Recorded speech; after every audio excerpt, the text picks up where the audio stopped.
Hi friends, எல்லாம் எப்படி இருக்கீங்க? லாஸ்ட் 1 வீக்காக எந்த வீடியோவும் போஸ்ட் பண்ண முடியலைங்க. ரொம்பவே பிஸியான வீக். அப்படி என்ன பிஸின்னு பார்த்தீங்கன்னா, என் பையன் ஸ்கூல் அட்மிஷன், எனக்கு பிஎட் கமிஷன் அப்படின்னு சொல்லிட்டு இந்த வீக் ஃபுல்லாகவே ரொம்ப பிஸிங்க. அதனால ஒரு வீடியோஸ் கூட அவ்வளோக்கா எடுக்க முடியல. நாளைக்கு என்னோடய பையன் ஃபஸ்ட் டேவாக ஸ்கூலுக்கு போகிறான். அதுக்காக நாங்கள் ஒசூரில் இருக்க பஜாருக்கு தான் வந்திருக்கோம் பேக் பர்ச்சேஸ் பண்ணுறதுக்கு.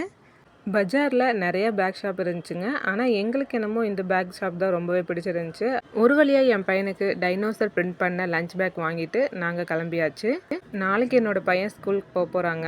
ஆனால் எனக்கு என்னோட ஃபீலிங் பார்த்தீங்கன்னா, நாளைக்கு தான் என்னோடய கமிஷனும். என்னோட பையன் 1 டே பிஃபோராகவே நைட்டு என்கிட்ட மம்மி நாளைக்கு நீ கொண்டு வந்து ஸ்கூலில் விடுன்னு சொல்லிகிட்டே இருந்தான். என்ன சொல்கிறதுனே தெரியலங்க. ஃபைனலாக எங்கள் அப்பா மட்டும் கொண்டு போய் விட்டாங்க. என்னோட பையன் ஃபர்ஸ்ட் டே ஸ்கூலில் எவ்வளோ ஜாலியாக என்ஜாய் பண்ணிட்டு போயிருக்கான்னு பாருங்கள். ரொம்பவே ஹாப்பி அவன். நான் நல்லா பண்றேனோ இல்லையோ, ஆனா நீ நல்லா பண்ற.